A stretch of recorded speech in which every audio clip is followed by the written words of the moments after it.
Hello बच्चों, देखिए अभी हम लोग झारखंड बोर्ड इंटरमीडिएट एग्ज़ाम 2024 के लिए क्लास 12 फिजिक्स में यूनिट 3 यानी गतिमान आवेश एवं चुंबकत्व चैप्टर से most very very important objective यानी एमसीक्यू क्वेश्चन आंसर को पढ़ेंगे और समझेंगे।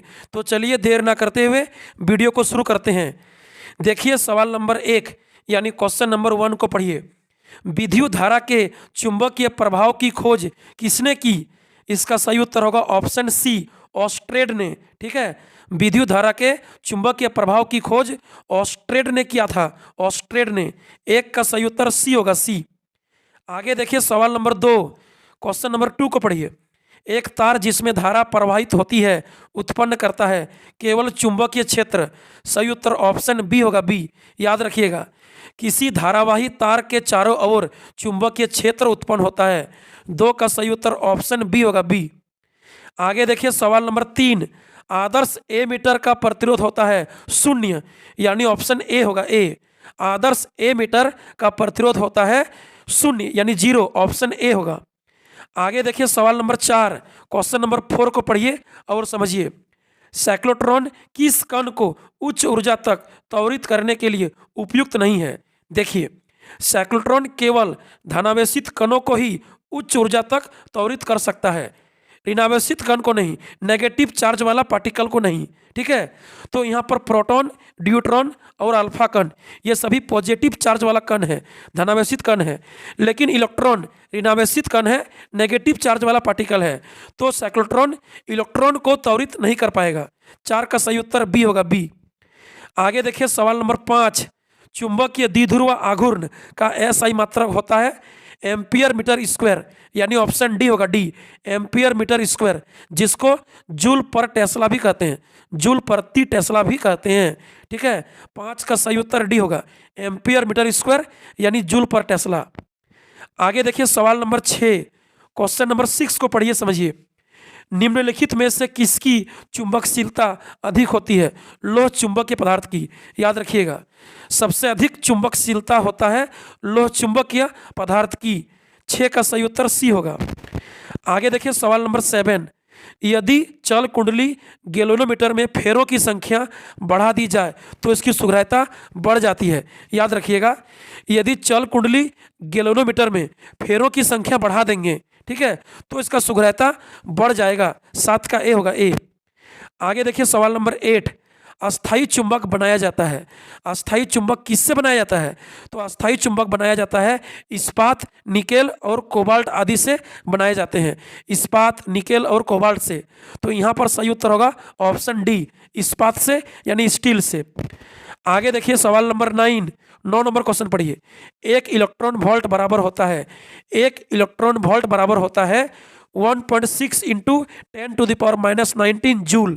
याद रखिएगा, इलेक्ट्रॉन वोल्ट ऊर्जा का मात्रक होता है। ठीक है, ऊर्जा का मात्रक है इलेक्ट्रॉन वोल्ट। तो एक इलेक्ट्रॉन वोल्ट में होता है 1.6 इंटू 10⁻⁻19 जूल। 9 का सही उत्तर बी होगा, बी। आगे देखिए सवाल नंबर 10, एक प्रबल विद्युत चुंबक बनाने के लिए कौन सी वस्तु अधिक उपयुक्त होगी? नरम लोहा। ठीक है, प्रबल विद्युत चुंबक बनाने के लिए बहुत अधिक उपयुक्त वस्तु होगा नरम लोहा, नरम लोहा। 10 का बी होगा, बी। आगे देखिए सवाल नंबर 11, इनमें से किसका प्रतिरोध सबसे उच्च होता है? वोल्ट मीटर का। याद रखिएगा, वोल्ट मीटर का प्रतिरोध सबसे उच्च होता है और सबसे निम्न होता है आ मीटर का, ए मीटर का। ठीक है, सबसे निम्न होगा आ मीटर का यानी ए मीटर का, उसके बाद होगा गैल्वेनोमीटर का और सबसे उच्च होगा वोल्ट मीटर का। 11 का सी होगा, सी।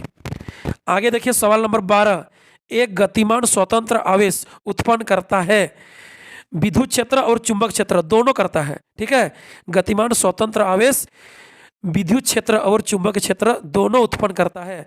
12 का सी होगा। आगे देखिए सवाल नंबर 13, लॉरेंज बल की दिशा ज्ञात करने का नियम है फ्लेमिंग के बाएं हाथ का नियम। याद रखिएगा, लॉरेंज बल की दिशा ज्ञात करने का नियम है फ्लेमिंग के बाएं हाथ का नियम। 13 का बी होगा, बी। आगे देखिए सवाल नंबर 14, गैल्वेनोमीटर में शंट का उपयोग किया जाता है। क्यों? गैल्वेनोमीटर में शंट का उपयोग करते हैं ताकि उच्च धारा से उसकी सुरक्षा के लिए, उच्च धारा से उसकी सुरक्षा हो सके। 14 का सी होगा, सी। आगे देखिए 15, सवाल नंबर 15, किसी चुंबक का चुंबकीय आघूर्ण है सदिश राशि। चुंबक का चुंबकीय आघूर्ण होता है, चुंबक के द्विध्रुव आघूर्ण एक सदिश राशि है, वेक्टर क्वांटिटी है, बी होगा, बी। आगे देखिए सवाल नंबर 16, चुंबक के आघूर्ण की दिशा होती है दक्षिणी ध्रुव से उत्तरी ध्रुव की ओर। याद रखिएगा, चुंबक के आघूर्ण की दिशा दक्षिणी ध्रुव से उत्तरी ध्रुव की ओर होती है, ठीक है, साउथ पोल से नॉर्थ पोल की ओर होता है। 16 का हो जाएगा बी। आगे देखिए 17, किसी चुंबक की आकर्षण शक्ति सबसे अधिक कहाँ होती है? दोनों किनारों पर, ठीक है। चुंबक का सबसे अधिक आकर्षण शक्ति होता है एन पोल और एस पोल पर, यानी दोनों किनारों पर होता है। 17 का बी होगा, बी। आगे देखिए सवाल नंबर 18, 18 पढ़िए। क्यू आवेश से आवेशित एक कण भी वेग से बी चुंबकीय क्षेत्र में गतिमान है तो कण पर लगने वाला अधिकतम बल होगा। देखिए, अधिकतम बल के लिए एंगल यानी थीटा, कोण होना चाहिए 90 डिग्री, ठीक है, लंबवत होना चाहिए। तो ए बराबर होता है क्यू भी भी साइन 90 डिग्री, यानी क्यू भी भी साइन थीटा, तो साइन 90 डिग्री, तो हो जाएगा क्यू भी भी। 18 का सही उत्तर ए होगा, ए। अधिकतम बल के लिए एंगल होगा लंबवत 90 डिग्री और साइन 90 का मान मैक्सिमम होता है, तो हो जाएगा क्यू भी भी साइन 90, तो हो जाएगा क्यू भी भी। 18 का हो जाएगा ए, 18 का ए। आगे देखिए सवाल नंबर 19, एक विद्युत धारावाही आर त्रिज्या की कुंडली के केंद्र पर चुंबकीय क्षेत्र समानुपाती होता है 1/r का, ठीक है। 19 का सी होगा, सी। आर त्रिज्या का कुंडली के केंद्र पर चुंबकीय क्षेत्र होता है बी बराबर μ0I/2r, तो चुंबकीय क्षेत्र समानुपाती होगा 1/r का, ठीक है। 19 का सी। आगे देखिए सवाल नंबर 20, 20 नंबर क्वेश्चन पढ़िए। एम्पियर मीटर स्क्वायर किसकी इकाई है? चुंबक के द्विध्रुव आघूर्ण का। 20 का सी होगा। चुंबक के द्विध्रुव आघूर्ण का इकाई होता है एम्पियर मीटर स्क्वायर, जिसको जूल पर टेस्ला भी कहते हैं। 20 का सी। आगे देखिए 21, 21, ध्रुव प्रबलता का एसआई मात्रक क्या होता है? एम्पियर मीटर, जिसको न्यूटन प्रति टेस्ला भी कहते हैं, ठीक है। एम्पियर मीटर यानी न्यूटन प्रति टेस्ला। ऑप्शन डी होगा, डी। आगे देखिए सवाल नंबर 22, 22 पढ़िए। एक इलेक्ट्रॉन भी वेग से समरूप चुंबकीय क्षेत्र बी के समांतर चलता है तो इलेक्ट्रॉन द्वारा अनुभव किया गया बल होगा। देखिए, यहाँ समांतर बोला है, यानी यहाँ पर एंगल थीटा हो जाएगा 0 डिग्री, इसलिए एफ बराबर हो जाएगा इलेक्ट्रॉन के लिए ई भी बी साइन 0, तो साइन 0 0 होता है, इसलिए बल 0 हो जाएगा। ऑप्शन डी होगा, डी। आगे देखिए 23, 23, इनमें से कौन लोह चुंबकीय पदार्थ है? लोह चुंबकीय पदार्थ यहाँ पर है कोबाल्ट, ठीक है। Option C cobalt. आगे देखिए 24, 24, आदर्श वोल्ट मीटर का प्रतिरोध कितना होता है? अनंत होता है।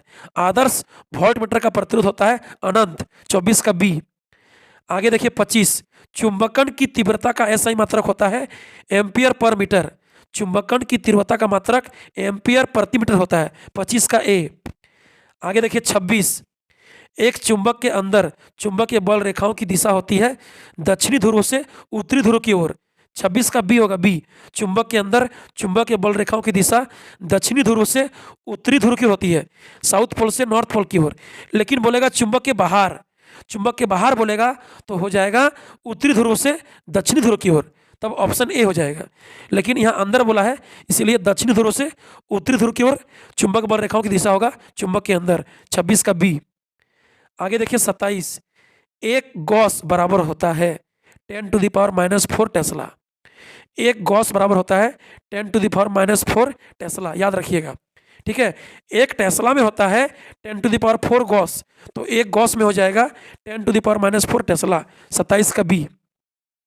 आगे देखिए 28, 28, निम्नलिखित में से कौन चुंबकीय फ्लक्स की एक इकाई नहीं है? चुंबकीय फ्लक्स की एक इकाई नहीं है, तो चुंबकीय फ्लक्स का मात्रक होता है वेबर, मैक्सवेल, ये सब होता है। टेस्ला नहीं होता है। टेस्ला तो चुंबकीय क्षेत्र का मात्रक है, ठीक है। चुंबकीय प्रेरण का मात्रक है टेस्ला।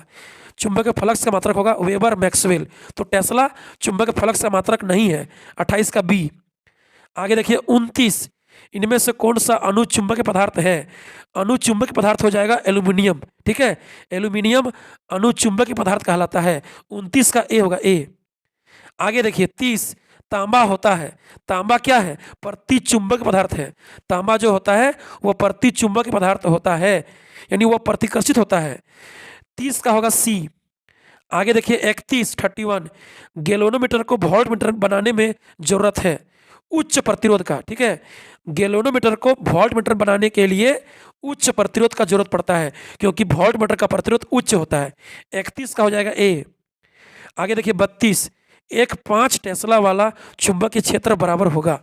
एक 5 टेस्ला वाला चुंबकीय क्षेत्र किसके बराबर होगा? तो चुंबकीय क्षेत्र का मात्रक टेस्ला भी होता है और वेबर प्रति मीटर स्क्वायर भी होता है, इसलिए 5 टेस्ला वाला चुंबकीय क्षेत्र हो जाएगा 5 वेबर प्रति मीटर स्क्वायर के बराबर। 32 का ए होगा। ए टेस्ला वेबर प्रति मीटर स्क्वायर के बराबर होता है, यानी 5 टेस्ला बराबर 5 वेबर प्रति मीटर स्क्वायर। 32 का ए। आगे देखिए 33 चल कुंडली गैल्वेनोमीटर में प्राप्त धारा का मान समानुपाती है विक्षेप थीटा के। ठीक है, चल कुंडली गैल्वेनोमीटर में प्राप्त धारा जो समानुपाती होता है वह विक्षेप थीटा के समानुपाती होता है, थीटा के। 33 का हो जाएगा ए। आगे देखिए 34 किसी परिनालिका के भीतर सभी बिंदुओं पर चुंबकीय क्षेत्र समान होता है। एक समान प्रबल चुंबकीय क्षेत्र होता है, याद रखिएगा। किसी परिनालिका के भीतर सभी बिंदुओं पर चुंबकीय क्षेत्र एक समान समरूप और प्रबल होता है। 34 का होगा ए। आगे देखिए 35 निम्न में से कौन सा पदार्थ चुंबक से प्रतिकर्षित होता है? चुंबक से प्रतिकर्षित होगा तांबा, क्योंकि तांबा प्रतिचुंबक पदार्थ है तो प्रतिकर्षित होगा चुंबक से। 35 का हो जाएगा डी, ऑप्शन डी, तांबा। आगे देखिए 36 पढ़िए। फ्लेमिंग के दाएं हस्त नियम में अंगूठा किस दिशा की ओर संकेत करता है? चालक की गति की दिशा के, याद रखिएगा। फ्लेमिंग के दाएं हस्त नियम में अंगूठा चालक की गति की दिशा को निरूपित करता है। 36 का ए होगा, ए। आगे देखिए 37 एक गैल्वेनोमीटर को वोल्टमीटर में बदलने के लिए जोड़ा जाता है। क्या बोला? एक गैल्वेनोमीटर को वोल्टमीटर में बदलने के लिए जोड़ा जाता है श्रेणी क्रम में उच्च प्रतिरोध। ठीक है, क्योंकि वोल्टमीटर का प्रतिरोध होता है उच्च, तो श्रेणी क्रम में प्रतिरोध को जोड़ेंगे तो उच्च होगा, उच्च मान प्राप्त होगा। श्रेणी क्रम में उच्च प्रतिरोध जोड़ेंगे तो गैल्वेनोमीटर वोल्टमीटर में चेंज हो जाएगा। 37 का होगा बी। आगे देखिए 38 पढ़िए। चुंबकीय फ्लक्स घनत्व यानी चुंबकीय प्रेरण का ऐसा ही मात्रक है वेबर प्रति मीटर स्क्वायर, याद रखिएगा। चुंबकीय फ्लक्स घनत्व का ऐसा ही मात्रक होता है टेस्ला।